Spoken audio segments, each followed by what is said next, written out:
They have a tendency, which is because their job is of a clandestine nature, they tend to cross the limits and they have got to be reined in. And as best as I could, I tried to educate my people to hold them back and even to admonish them on these instances.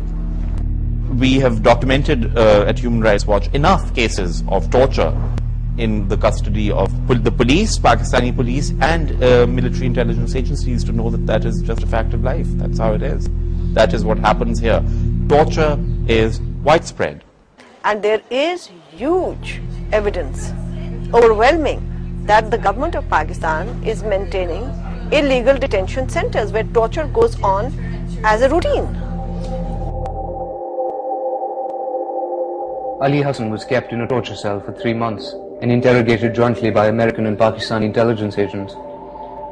Nervously, he agreed to speak to us, but only if we didn't use his real name or show his face. पहले रुई रखी थी उन्होंने आंखों पे, फिर पट्टी बांधी काली और फिर यानी कि टोपी चढ़ा दी और उसके बाद गाड़ी में बिठा के यानी कि सेलों में, जब पट्टियां खुली तो हम सेलों में थे, ये भी बेसमेंट में टॉर्चर वगैरह किया है। यानी कि जो डंडे होते हैं ये मारे हैं पाँव पे और पिंडलियों पे, बांध के भी रखा है, 5 दिन जगा के रखा है मुसलसल, और करंट वगैरह लगाए हैं। करंट 3 दफा या 2 दफा लगाए हैं। और इधर चढ़ाते हैं, कोई क्लिप वगैरह लगाए इन्होंने हाथों पे या पेट पे, तो उसका लगाया था शाक। तो एक दफा तो जिस्म जैसे जो काफी सारे लोग डंडों से मार रहे होते हैं, इस तरह होता है। जब होश आता था फिर दोबारा शाक नहीं होते थे। एक दफा लगाते थे, तकलीफ होती थी, लेकिन तकलीफ के बाद जो इब्तदाई तकलीफ होती थी वो तो ठीक ठाक हो जाती थी। उसके बाद फिर यानी कुछ नहीं होता था, पता नहीं चलता था कि क्या हो रहा है। पूछते रहे कि बारूद किधर रखा हुआ है। मैंने कहा मेरे इल्म में नहीं है कि बारूद किधर है, मैंने तो बारूद देखा नहीं है, फिल्मों में देखा है लेकिन इस तरह नहीं देखा। When you talk of the war on terror, I think it's a different sort of a war. Here you don't look, you overlook the damage they cause or the terror that they cause to the innocent people. We're in the midst of that sort of a situation where we are fighting a war against terror. Would you say that some, if not as many are suggested, that some basic liberties have been the casualty of this war on terror? What do you mean some basic liberties have been that certain human rights may have been overlooked or trampled? You're talking about the liberties of the terrorists? Of citizens. Of the terrorists? We are at 0 point now. All this is happening, yes. We are living as a free citizen, which we are not. I do not know when I will be picked up. For what offence will I be picked up? What wrong am I committing which will displease somebody?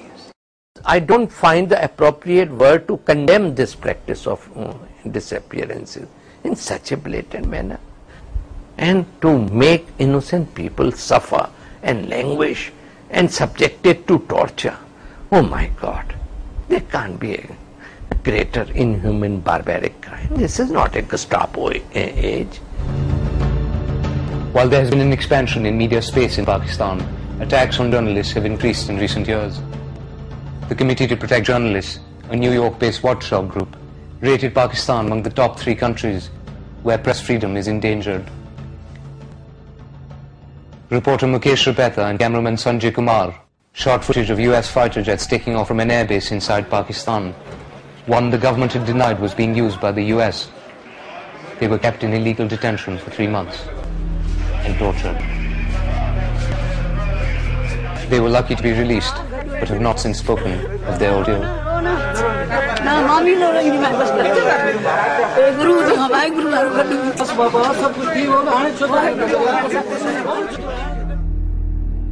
I'm not aware of any journalist being abducted or has. But Munir Mangal, Saeed Sarbazi, Mehruddin Mari, Ayatollah Khan, it goes on, and journalists are harassed. Being one, I can tell you that. I have not heard of any journalist being harassed. I'm not aware of any specific case. There was a case of one journalist who had disappeared, Hayatullah. He, unfortunately, that was very sad. His dead body was later recovered.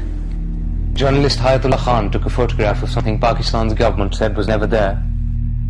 Wreckage of a US Hellfire missile that destroyed a house in Pakistan's tribal area, killing several Pakistani civilians and one suspected Al-Qaeda militant. But there are more cases than the Foreign Office is willing to talk about. Countless cases of harassment and detention of journalists have been documented. There has been a vociferous outcry by journalists and members of civil society. But attacks on the press have continued. You know, then the international community does not come down hard upon it. Americans have chosen to remain quiet on this because they are setting the example. They are setting the tone. I mean, they picked up people, taken them to Guantanamo Bay and to Abu Ghraib. Stories are out, and torture camps and Kandahar and Bagram base, and all those stories are there. So basically the world leader in the flag carrier in human rights, America itself, when it is the violator of the human rights, then obviously the small minions who are our rulers, they can go to any extent. If at all the aid would be stopped to Pakistan by United States and other agencies, it would not be on account of human rights violation. It will be for other reasons. It will be a policy decision will be taken that now ditch Pakistan. They would say Pakistan is no longer a country which is required in this process, or Pakistan has not done enough for our victory in Afghanistan. And I think Pakistan will be punished for that and not for human rights violation.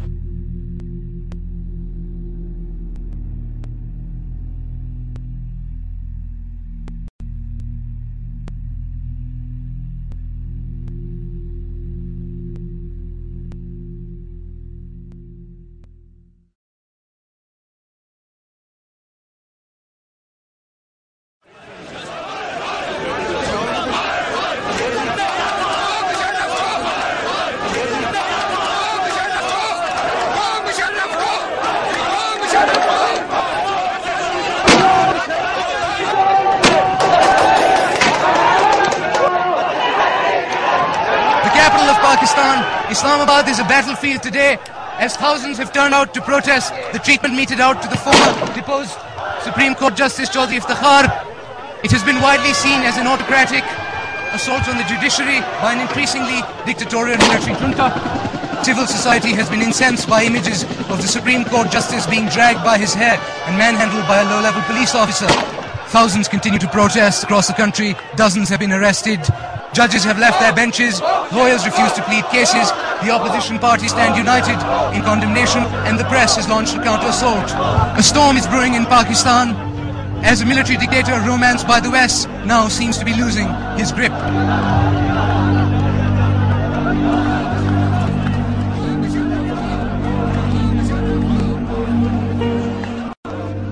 All that I say is this: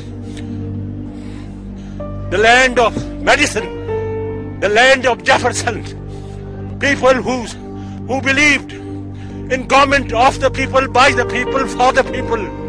Why are they supporting a military despot? Why are they supporting a military usurper in Pakistan? They have one rule for themselves. They have another rule for the people of Pakistan. They talk about democracy. Why does democracy end here? Why don't they apply democracy to Pakistan?